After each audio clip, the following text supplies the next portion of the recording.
성부와 성자와 성령의 이름으로 아멘. 찬미 예수님, 지난 한 주간도 주님 안에서 평안하셨습니까?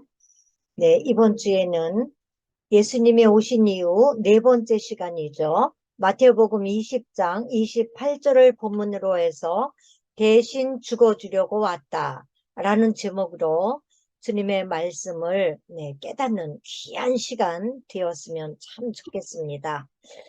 하느님의 아들 예수님께서 이 땅에 오셨습니다. 그렇다면 이 땅에 왜 오셨나요? 그 이유를 성경을 통해서 분명하게 말씀해 주셨는데요. 네, 첫 번째가요, 잃어버린 자를 찾으러 왔다고 말씀해 주셨습니다.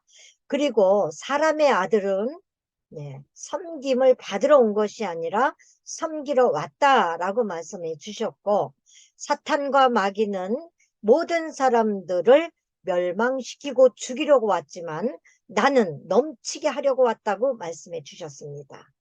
그리고 대신 죽어주려고 오셨다고 또 말씀해 주셨는데, 그에 대한 그 의미를 오늘 한번 깊이 느끼고 깨닫는 귀하고 은총 충만한 시간이 되었으면 참 좋겠습니다.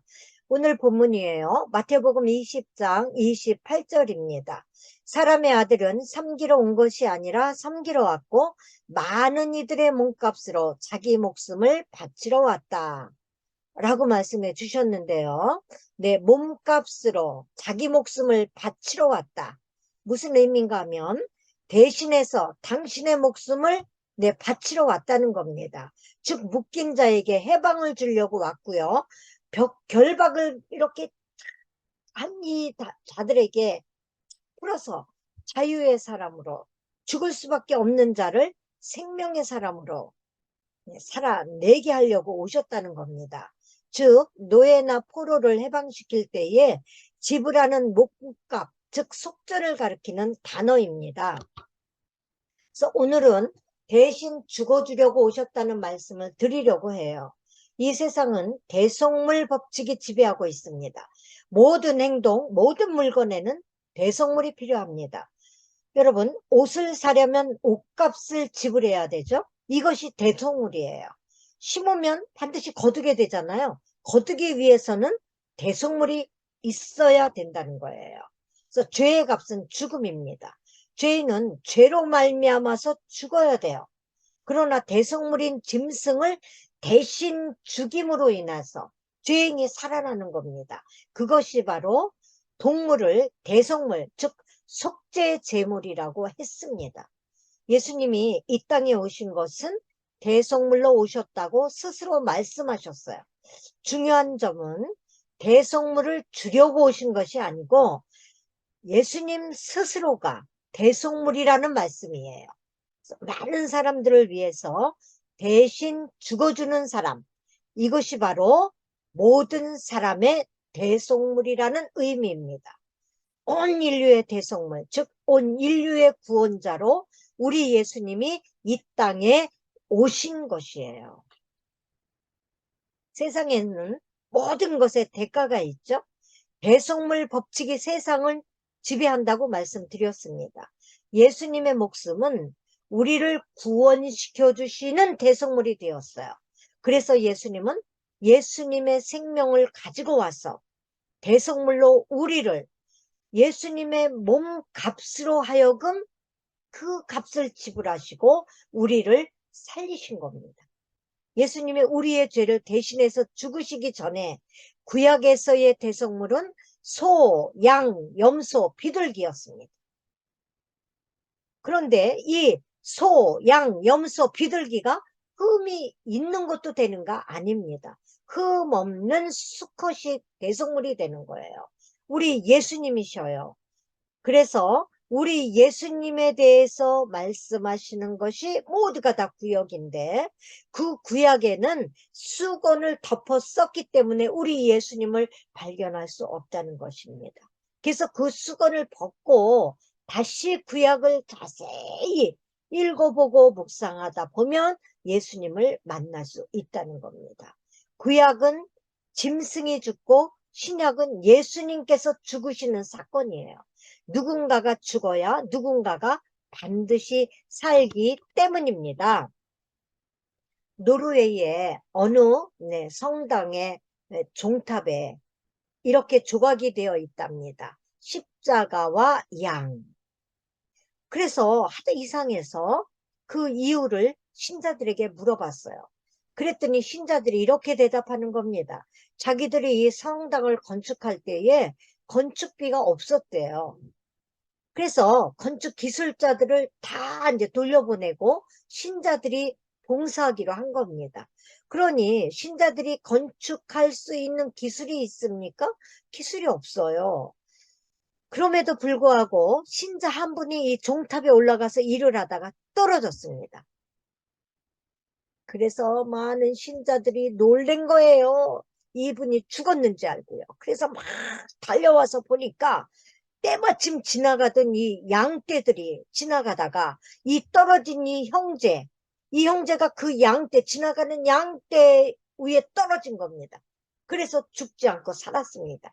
이것이 바로 양이 죽어야 사람이 사는구나.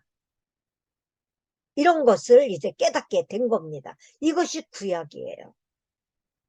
네. 신약에서 십자가에서 예수님이 죽으셨잖아요.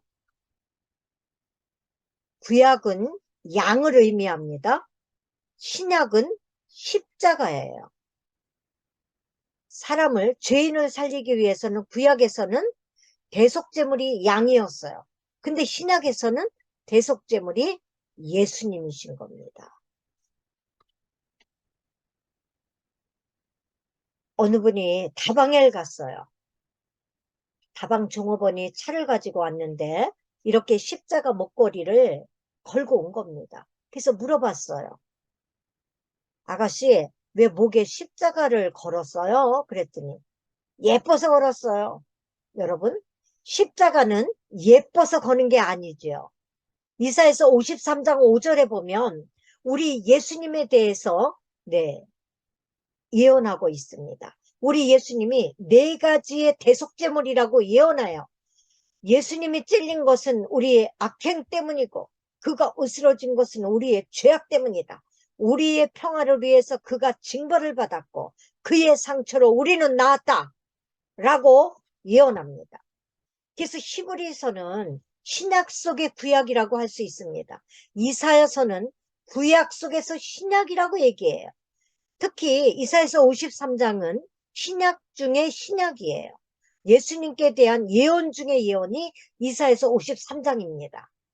그래서 많은 그러한 신학자들이 이사야서 53장을 해석하면서 여러 가지의 그러한 그 의미를 제시하고 있습니다.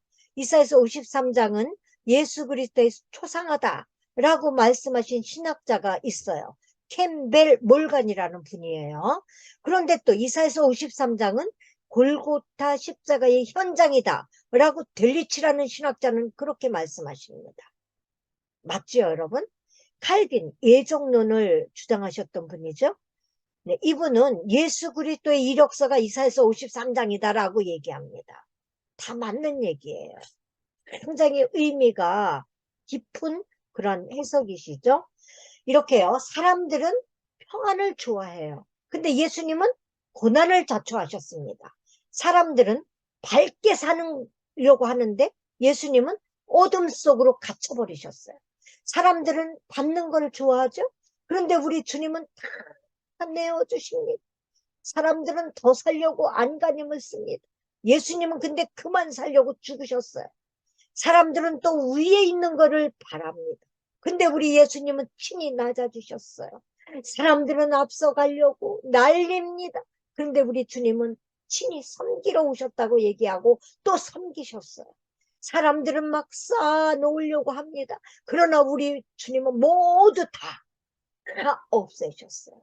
이렇게 우리 예수님은 4가지 대속제물이 되셨습니다. 그 첫째가요, 악행의 대속물이에요.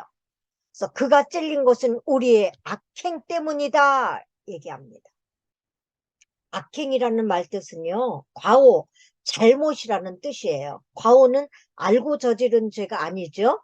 실수예요. 말 그대로 모르고 지은 죄를 악행이라고 얘기합니다. 예수님은 우리가 모르고 지은 죄까지 다 짊어지시고 죽으셨어요. 우리의 악행을 위해서 또 찔리셨습니다. 창에 찔리셨어요. 네, 로마 병정에게 무지막지하게 창에 찔리셨어요. 우리는 기도할 때 종종 이렇게 기도하죠. 주여, 알고 지은 죄 모르고 지은 죄까지 모두 다 사해 주시옵소서. 네, 바로 모르고 지은 죄가 악행입니다. 이렇게 우리가 모르고 지은 악행을 위해서도 우리 주님이 죽으셨어요.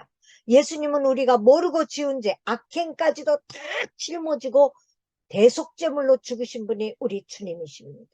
예수님은 예수님의 악행 때문에 찔리지 않으셨어요. 우리들의 악행을 없애주시려고 찔리신 것입니다. 그래서 예수님께서 창에 찔리고 가시에 찔리신 것은 우리의 악행을 대속하시려는 것이었습니다. 미국에서 사목하시던 신부님이 한국에 들어오셨어요. 그래서 조용하고 한적한 곳에 가서 어떻게 하면 깊이 예수님의 십자가를 묵상하면서 쉽게 신자들에게 전할 수 있을까 하면서 하숙집을 한 집 정했습니다. 그래서 이분은 조촐하게 이렇게 닭을 키우면서 조그마한 농장을 운영하는 농부였습니다. 그러던 어느 날 이 농부 형제가 시부님의 손을 잡고 닭장으로 막 가는 거예요. 그러면서 저 닭 좀 보라고, 닭 좀 한번 이렇게 밀어보라고 그랬어요. 그래서 닭을 이렇게 밀어보니까 이 어미닭이 픽 쓰러지는 겁니다. 죽었어요. 그 이유가 뭔지 아세요? 쪽제비가요, 이 어미닭의 머리를 물어뜯고는 이 어미닭의 피를 다 빨아먹는 겁니다. 그런데 이 어미닭은 자기가 품고 있는 병아리들을 다 쪽제비가 잡아먹을까봐 그 자리를 지키고 그 모든 그 피를 다 쪽제비에게 내주고 자기는 죽는 겁니다. 그랬을 때 신부님께서 성광같이 깨닫는 게 있었습니다. 아, 저거야 바로 그리스도 우리 예수님과 같다. 네, 예수님은 우리 죄를 짊어지시고 죽으시느라고 십자가 고통에서 내려오실 수 없었습니다. 내려오실 수도 있었습니다. 그러나 내려오시지 않으셨습니다. 이것이 바로 십자가예요. 두 번째는 죄악의 대속물로 오셨다는 거예요. 그가 으스러진 것은 우리 죄악 때문입니다. 예수님은 악행의 대속물이 되셨을 뿐 아니라 죄악의 대속물이 되셨습니다. 이 죄악이라는 것은 우리가 알고 지은 죄예요. 앞에서의 그 악행은 우리가 모르고 지은 죄라고 얘기했습니다. 예수님은 온몸이 고난으로 몹시 으스러지셨습니다. 가시관으로 머리가 몹시 으스러지셨어요.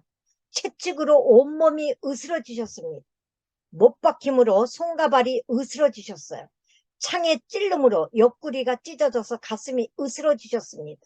그가 으스러진 것은 우리의 죄악 때문입니다. 우리의 죄악을 씻기 위해서 죽으셨어요. 세 번째가 평화의 대속물로 죽으셨습니다. 우리의 평화를 위해서 그가 징벌을 받았다.